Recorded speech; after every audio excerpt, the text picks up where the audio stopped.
Dear friends, India is passing through a very critical time in its democracy.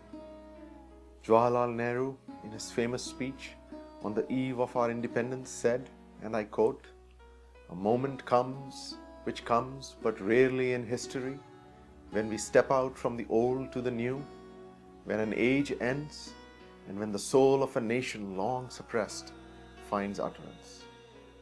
India is finding its voice again. A new generation of Indians is trying to break from the norms of the past and is looking to the future with hope.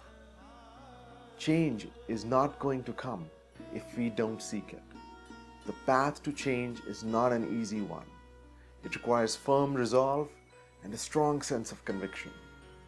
We are the change that we seek. Our values determine our destiny.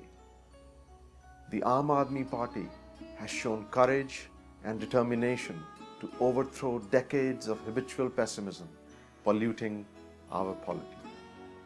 They have done what most political pundits thought was almost impossible. They have embarked on a path to reclaim the true spirit of our democracy, a democracy whose constitution enshrines the fundamental principles of individual liberty, secularism, social justice, and equality to all citizens. I believe that the Aam Aadmi Party brings forth important ideas which are of great relevance to our overall efforts in trying to re-energize Indian democracy.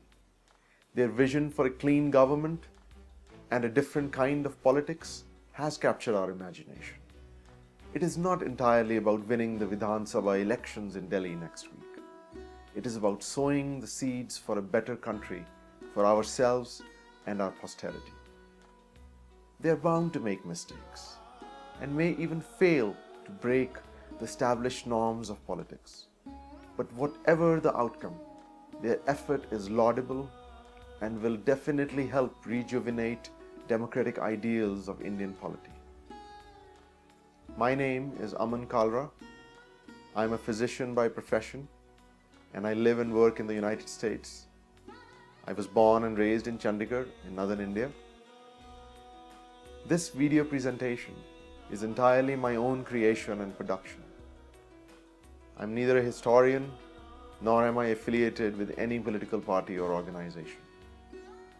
I set out to do this project because I owe it to myself and my country, and I wish to contribute to this transformation of Indian democracy in my own little way. Excellent articles have been written in the media on this subject in recent weeks. What I am attempting here today is to bring to this discourse a comparative analogy between some of the democratic reforms proposed by the Aam Aadmi Party and their relation to the evolution of similar ideas in American democracy spanning over 2 centuries. If you were to read the making of contemporary American democracy, you will quickly realize that it was not at all smooth sailing by any measure. More than 2 centuries ago, in 1787, when the Constitution of a newly independent United States of America was drafted, slavery was a grim reality in this country. Blacks were almost considered subhuman. Segregation among blacks and whites was socially and politically accepted. Interracial marriages were outlawed. Only rich white men who owned property were the only ones franchised to vote. Women did not hold rights to ancestral property. In a country of about 38 lakh people at the time, 7 lakh were slaves. Notwithstanding the prevalence of social ills in the society at the time, quite similar to social ills in our society, be it the caste system, untouchability, patriarchy, and misogyny, the Constitution of the United States embodied a very unique idea. Nothing like it had ever been done before. The power of the idea was in the recognition that people's rights are granted directly by the Creator, not by the state, and that the people then and only then grant those rights to their government.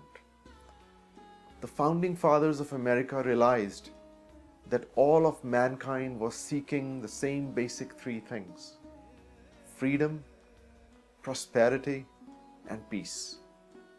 They believed that humans have a natural propensity to abuse power, and so separation of powers among the different branches of government was essential in order to keep proper checks and balances, and not therefore to confer power with a few individuals. It took almost 75 years and a bloody civil war for slavery to get abolished in America. Even so, continued efforts were made by several states to indirectly disfranchise blacks and native Indians by passing laws known as the Black Codes.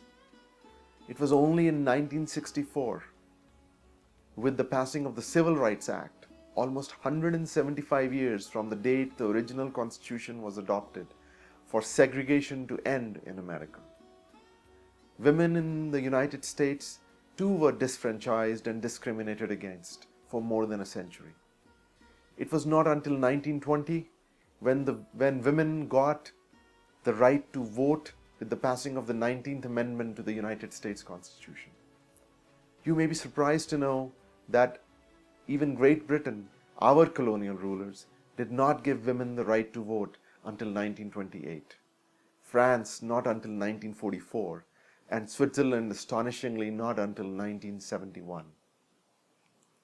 Bringing the discussion back to India, the Aam Aadmi Party has broken ground on several fronts by introducing bold reforms. It is perhaps for the first time in contemporary Indian democracy that a party has funded its election campaign in a completely transparent fashion. There might be procedural deficiencies, but their effort is truly commendable. Rather than pointing fingers, the major parties should make an effort to make their own funding transparent. The Aam Aadmi Party has taken initiatives in reforming the nomination process for its candidates in order to take this power from the party bosses to the people. As you know, most parties in India do not practice robust internal party democracy. Candidates are selected by the state and national party leaders amid shrouds of secrecy and backroom deals, which promotes political patronage, nepotism, and favoritism. This was the case even in the United States until the early parts of the 20th century. The so-called Gilded Age of American politics, beginning at the end of the American Civil War in 1865 to the early decades of the 20th century, was dominated by political graft and corruption. Corruption scandals were all too common. Politicians took bribes and rewarded their supporters with posh government jobs. On the surface, American politics appeared vital and dynamic. Voter participation rates were high, yet beneath, the political parties were largely indistinguishable from one another on most matters of policy. And the voters chose sides more on the basis of ethnicity and religion rather than on ideology and on policy. Doesn't that sound familiar? Candidates were nominated by powerful party bosses, which promoted nepotism and political graft. In other words, American political life during those times was dynamic, but without much substance. The very foundations of American values were under threat. The progressive movement during the late part of the 19th and the early parts of the 20th century set out to reform the political system in this country. The concept of direct primary elections to nominate candidates for all elected public offices was introduced and became the most lasting of all progressive reforms. In a primary election, party members belonging to the same political party who want to run for public office first debate and fight it out among themselves. The winner is then nominated by the party as their candidate against the opponent. Generally, voters who are registered members of that particular party are the only ones eligible to vote in the primaries. The process takes away the power to nominate from the party high command to the people. The Aam Aadmi Party's method of selecting candidates for the upcoming Delhi Vidhan Sabha elections next week encourages broad and open participation by the local party workers at the constituency level. These are small but necessary steps if we are to bring transparency and accountability into our political system. I do not wish to proclaim here that the direct primary systems to nominate candidates is the only system which works. Most Western democracies use some sort of modification of this system. India has its own subtleties, and we may have to improvise and come up with our own system. What I'm trying to stress here is the principle. Political decentralization is another very important area which needs urgent reform in India. The concept of Swaraj being pushed forth by the Aam Aadmi Party is very pertinent to this discussion. Political decentralization is a prime mechanism through which a democracy becomes truly representative and responsive. If democracy means people's participation in running their affairs, then it is nowhere more direct, clear, and significant than at the local level. Have you ever wondered as to why Western democracies are able to provide good governance to their citizens? It is not about whether the presidential or the parliamentary system is better. Yes, there are unique advantages and disadvantages of both systems, but that is not the point here. The fundamentals of good governance are universal. It has nothing to do with character, race, or ethnicity. The answer lies predominantly in the power of the local government. Swaraj. Yes, the very concept which was envisioned by the great Mahatma and was laid down as one of the directive principles in our own constitution. Involvement of the masses at the grassroots is what makes America work. India, in fact, took a major step forward when constitutional status was granted to Panchayati Raj institutions by an Act of Parliament in 1993. This was the 73rd Amendment to the Indian Constitution. The world's most populous democracy constitutionally mandated over 2 lakh village panchayats, 6,000 intermediate block panchayats, and almost 600 Zilla Parishads and Zilla Panchayats. Despite this landmark act, many of these Panchayati Raj institutions and Nagar Nigams have failed to deliver efficient and corruption-free governance at the local level. Let us spend a few moments looking at the several hurdles which still remain. Firstly, domination of the bureaucracy over the local Panchayati Raj leadership and political interference by the state MLAs and MPs remains a grim reality. Secondly, the lack of adequate financial resources to carry out the local administration severely weakens the local bodies. Panchayati Raj institutions in India have very meager sources of revenue and do not have the authority to levy and collect local property taxes. They are largely left at the mercy of central and state governments for funds and implementation of various schemes. These hurdles have made Panchayati Raj institutions and Nagar Nigams weak and largely ineffective. Local town governments in America are very strong entities. A town is defined as a geographical area with a population ranging from 5 to 30,000 persons.